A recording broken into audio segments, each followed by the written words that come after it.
Cześć, ja jestem Arek, a Wy jesteście na kanale Vantrip, na którym z Fiata Ducato L4H3 budujemy kampera.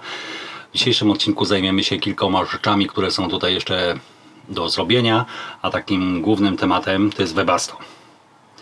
Już sobie wstępnie je zamontowałem, jest zainstalowane w miejscu, w którym będzie, za chwileczkę Wam pokażę, jak to wygląda. No i co nam dzisiaj zostało do zrobienia, to podpięcie tego pod instalację, założenie zbiornika z paliwem, pompki, filtra paliwa, regulatora, no i uruchomienie tego wszystkiego. Zobaczymy, czy nam to wszystko pójdzie bez problemu. Jak wiecie, pod tymi szufladami zostawiłem sobie 15 cm miejsca właśnie z przeznaczeniem na Webasto. Albo miało ono być tutaj, albo pod szafkami kuchennymi, ale jednak zdecydowałem się, żeby tam. Wtedy mamy równomiernie, możemy sobie rozprowadzić przewody na prawą i na lewą stronę. Zaraz wyciągnę te szuflady i pokażę Wam, jak to wszystko jest tam zainstalowane.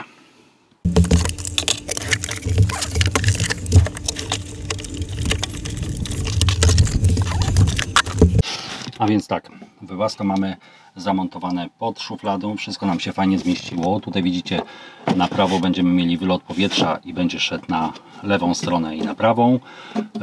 Przewód z paliwem od środka jest podpięty, teraz do tego nam pozostało podpięcie zbiornika. Jeszcze nie do końca gdzie go umieszczę, albo po tej stronie u góry, albo po tej, ale to sobie zaraz rozkminimy. W każdym bądź razie w podłodze wycięliśmy, nie wiem, czy to będzie widać, w podłodze jest wycięty otwór prawie że na całą, znaczy nie prawie, na całe Webasto. Tutaj jeszcze muszę tylko podciąć listewki, a to dlatego, że tutaj jest wlot powietrza do Webasta, wlot powietrza tego, które będzie ocieplało wnętrze, bo to są tak jakby w tym chińskim Webasto są dwa oddzielne układy. To powietrze, które jest zasysane spod samochodu, to jest tylko i wyłącznie do spalania, a to, które nam tutaj ogrzewa na zewnątrz, to jest brane właśnie stąd. Wszystko jest już zamocowane, Webasto sztywno siedzi. Także zostało nam jeszcze tylko uszczelnienie tego wszystkiego, ale uszczelniać będziemy dopiero jak zamontujemy całe i przynajmniej raz na próbę sobie je odpalimy. Dobra, biorę się chyba za oczyszczenie tego tyłu, żebym miał dostęp z jednej i z drugiej strony i będziemy montowali całą resztę.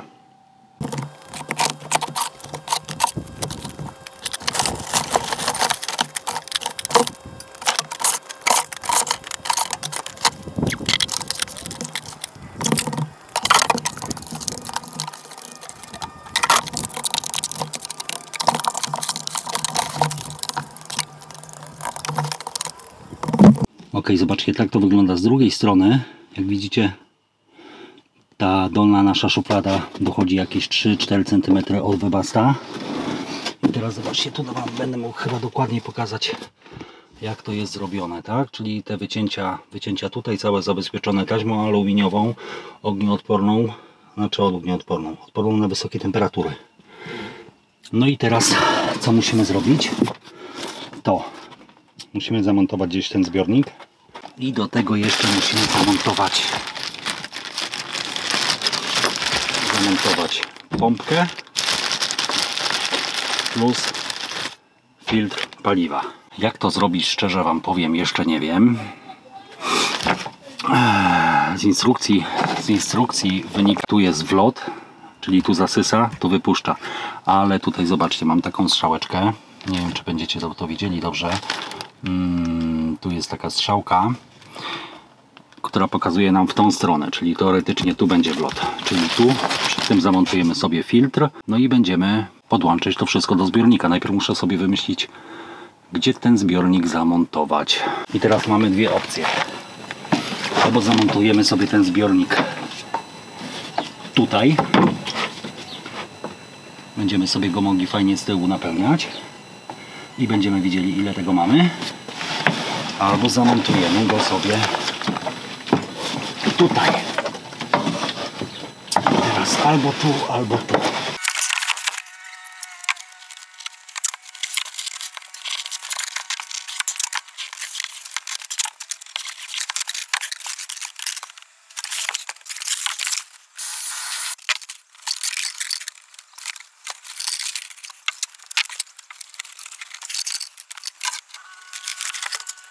bierzemy się za montowanie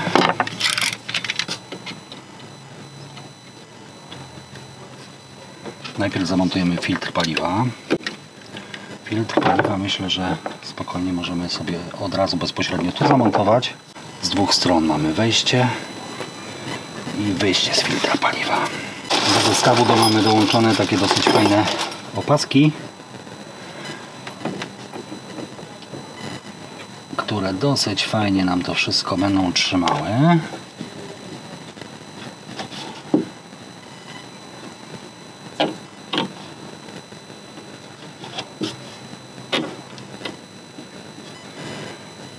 Jedna, druga i na tym będziemy mieli zakończony filterek paliwa. Teraz będziemy musieli tylko zrobić sobie wyjście na pompkę i tak samo takimi samymi dokładnie opaskami, cybantami, czy jak ktokolwiek zwał, sobie pozaciskamy.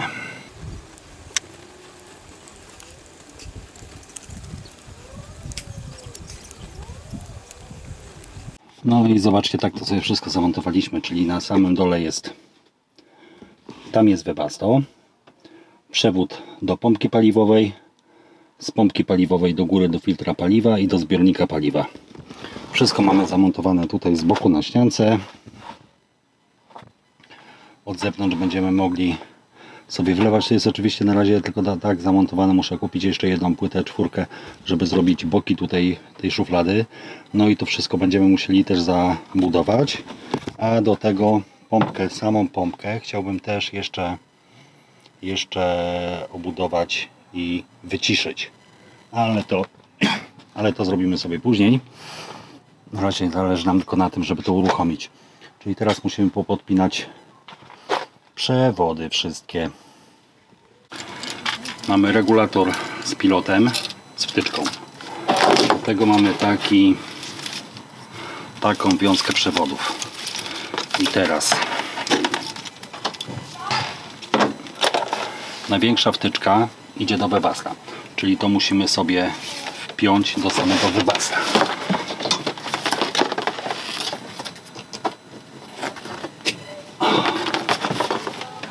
I to już mamy. Tam widzę, jest przewód do masy. Tutaj mamy drugi przewód, też długi, do zasilania. Na nim jest bezpiecznik 20-amperowy.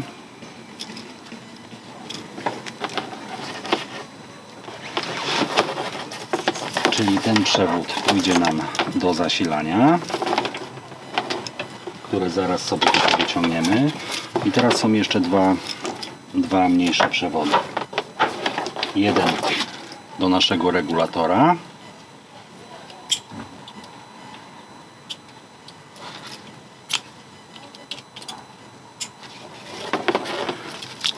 Też dosyć długi, więc ten regulator możemy sobie gdzieś w jakimś fajnym miejscu wrzucić. I jeszcze jeden przewód mamy do właśnie zasilania pompki. A jego sobie puścimy na razie tutaj.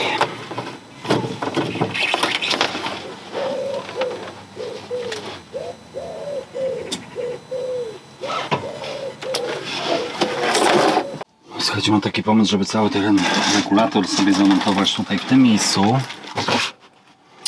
I sobie tak to zrobimy.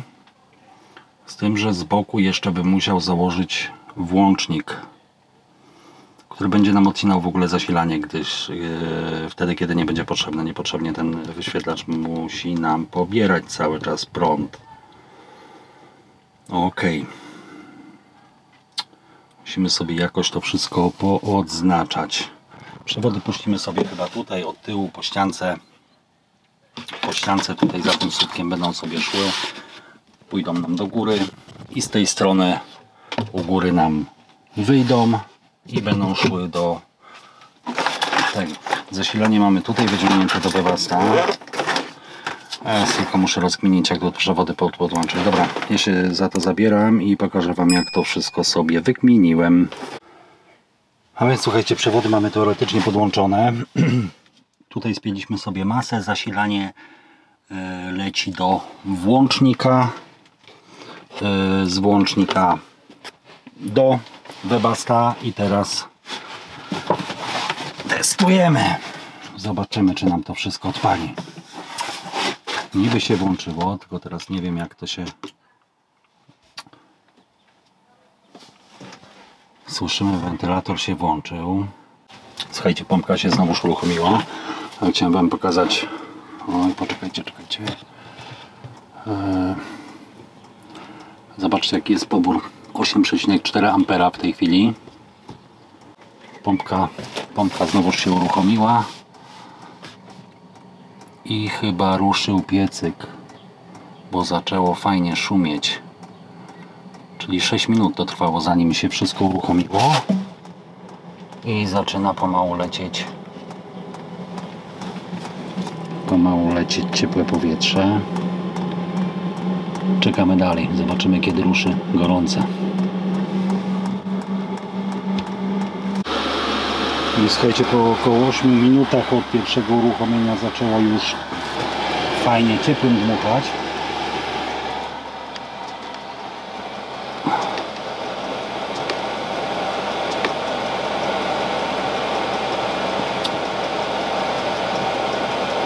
Teraz chodzi na full. Jedno, co jest zauważalne, to pikanie samej pompki to jest pryszczek. Najbardziej to chyba hałasuje samo to Webasta. Wyłączyliśmy.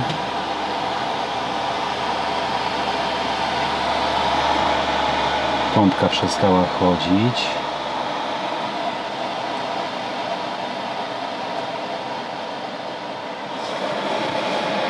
Z tego co wiem, to wentylator jeszcze przez chwilę nam pochodzi.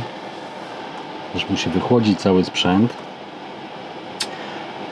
A my sobie to teraz wyłączymy i poukładamy jakoś ładnie te wszystkie kabelki i może pierwsze przewody rozprowadzimy. Na razie też tylko tak na sztukę, bo nie wiem, gdzie one będą jeszcze wychodziły.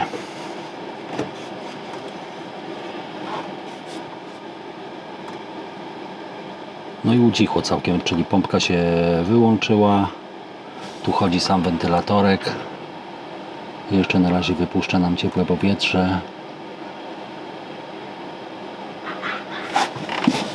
Webasto, jeżeli chodzi o samą skrzyneczkę, u góry jest tutaj ciepła, tutaj nie. No i z boku, czyli generalnie cały ten przód sam Webasta, gdzie wychodzi ciepłe powietrze, się tylko nagrzewa, tej cały jest zimny, bo tam pobiera zimne powietrze. Dobra, wyłączamy i będziemy układali wszystkie kable. I na końcu wam pokażę, jak to wszystko poukładałem, bo jeszcze na dole mnie czeka jedna modyfikacja, jednej rzeczy nie przewidziałem, ale to wam zaraz pokażę. Słuchajcie, od spodu wygląda to w ten sposób. To, co tu będziemy musieli zrobić, to teraz sobie uszczelnimy to taką specjalną masą odporną na wysokie temperatury, trwale elastyczną. Ona jest odporna do 250 stopni. I tutaj, zobaczcie, tłumik w tej chwili wychodzi mi na koło i grzeje tam gorącym powietrzem. I dlatego chcę go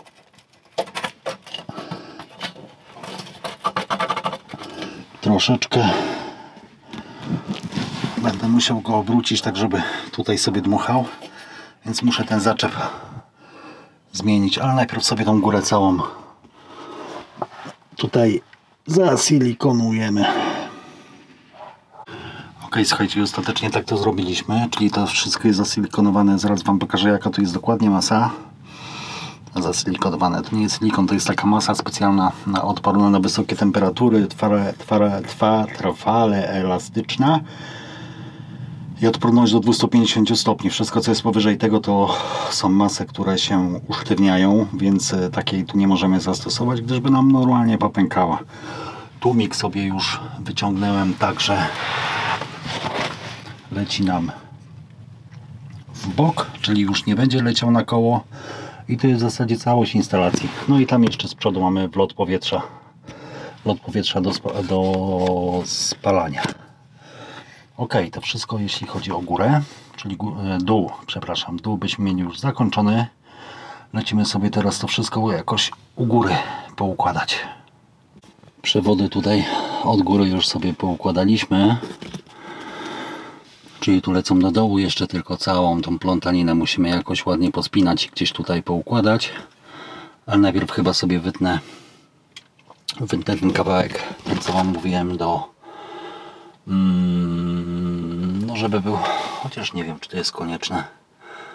Chociaż powietrze będzie miał skąd tutaj zasysać. To sobie zostawię. Po prostu wyciągniemy tylko te przewody wszystkie. I słuchajcie, odpaliłem jeszcze raz. Teraz na najmniejszej mocy wybaz to bierze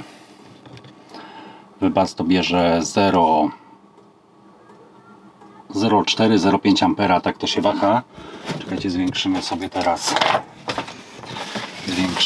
teraz na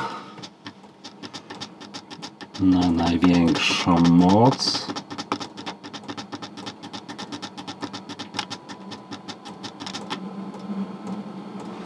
Słyszycie, że coraz głośniej to zaczyna chodzić. Kręci się. A na największej będzie nam brało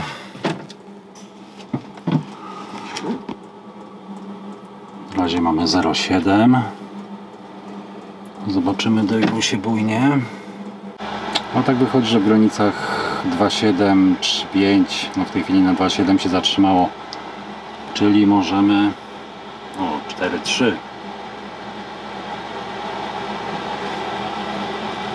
4,3, 4,7, 3 ampery. No w granicach 3 amperów będzie pobierało, podejrzewam. Nie wiem dlaczego to tak skacze to napięcie tutaj. 4,3, 3,0, 2,9. No ale w każdym bądź razie po zmniejszeniu tej mocy na minimum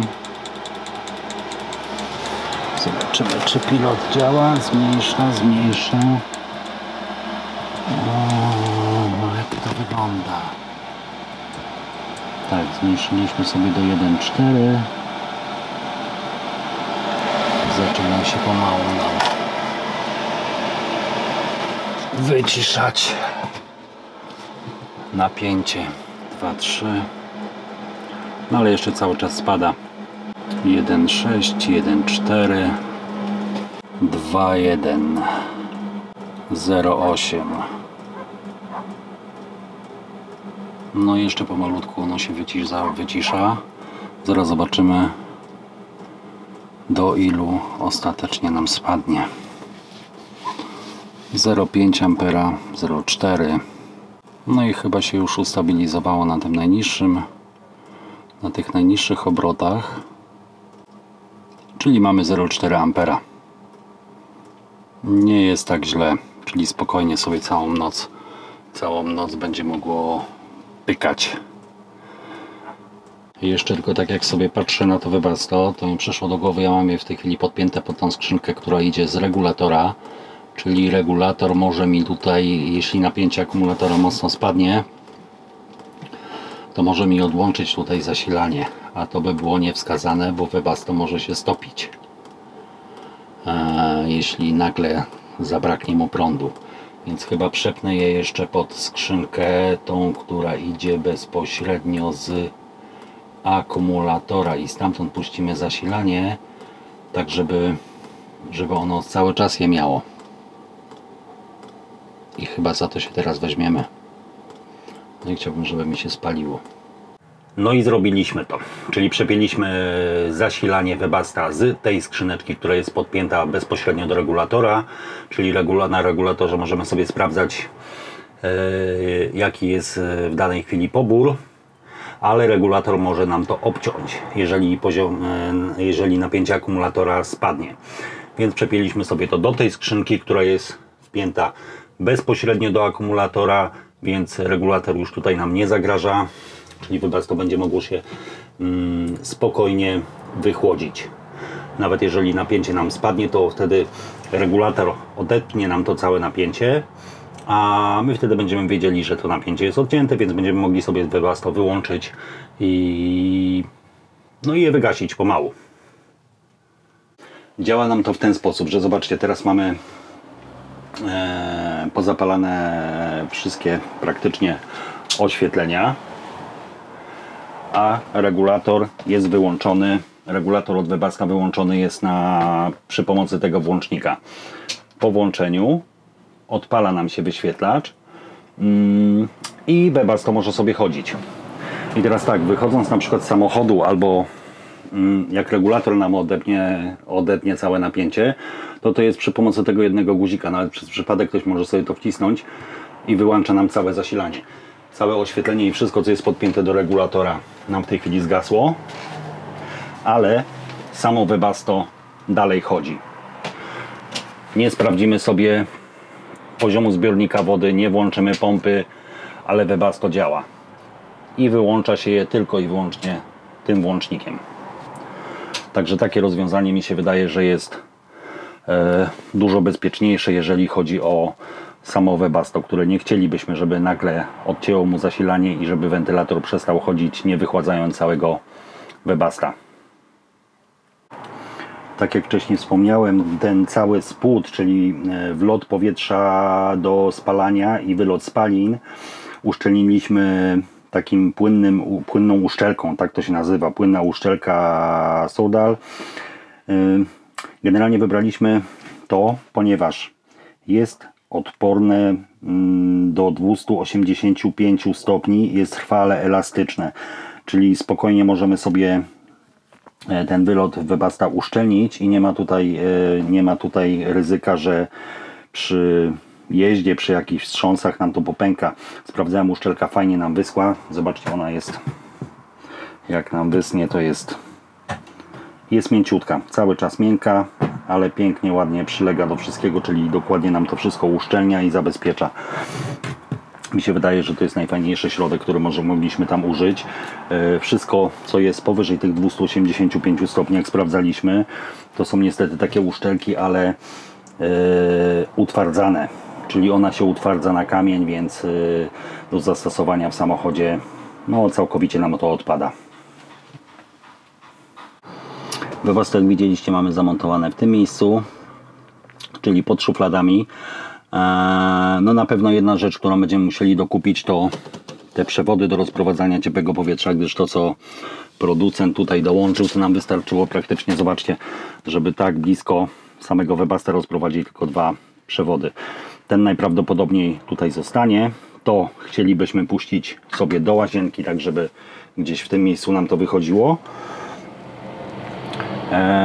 Więc no, musimy kupić większe przewody. Zaraz sobie sprawdzę, jaka tu jest średnica i poszukamy czegoś albo na AliExpress, albo na Allegro. Na pewno takie przewody dostaniemy. Ok, słuchajcie, ja się w takim razie będę w tym odcinku z Wami żegnał. To, co mieliśmy zrobić, zrobiliśmy. Możemy już ruszać w zimę i testować sobie to nasze Webasto. Zobaczymy, jak to się będzie sprawowało w praktyce. Po zamknięciu szuflad praktycznie w ogóle tego Webasta nie widać, tylko mamy te wloty, które musimy, tak jak mówiłem, jeszcze porozprowadzać. A więc słuchajcie, w takim razie będę się z Wami żegnał. Bardzo dziękuję za oglądanie. Dzięki za to, że dotrwaliście do końca. Pamiętajcie o subskrypcjach, łapkach w górę, komentarzach. Bardzo nam to pomaga i wspiera rozwój naszego kanału. Jeżeli nie sprawi to problemu, to prosiłbym również o udostępnienie tego filmu na Facebooku. Jeżeli macie jakieś pytania dowolne, to oczywiście proszę zostawić je w komentarzach. To by było na tyle na ten odcinek. Do zobaczenia w kolejnym. Cześć, trzymajcie się.